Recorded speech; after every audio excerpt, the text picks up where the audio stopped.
আমার একটা word habit আছে। যখন কোনো প্রসেস খাবার ভালো লাগে আমি ভাবি এটা কি বাসায় বানানো পসিবল।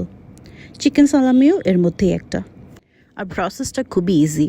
বোনলেস চিকেনকে ছোটো ছোটো করে কেটে এর মধ্যে লবণ, আদা বাটা, গার্লিক পাউডার, চিলি ফ্লেক্স আর প্যাপ্রিকা স্বাদ মতো, 2 টেবিল চামচ সয়া সস আর 2 টেবিল চামচ কর্নফ্লাওয়ার, তার সাথে দিয়ে দেব 2 টেবিল চামচ ফ্রেশ ক্রিম।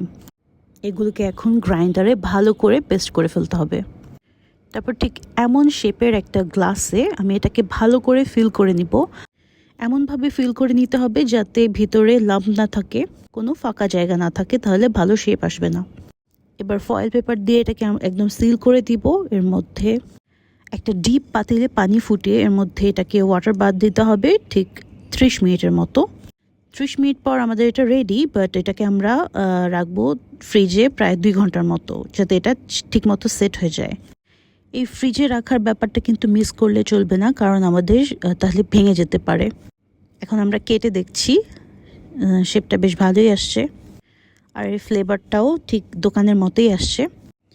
এটাকে আমরা খুবই হেলদি ওয়েতে আমরা বাসায় স্যান্ডউইচ বানায় খেতে পারি, বা সালাদের মধ্যে দিতে পারি, কাবাবের মতো ভেজেও খেতে পারি। এটা খুবই ভালো একটা সাবস্টিটিউট বাজারের যে কোনো কেনা সালামির।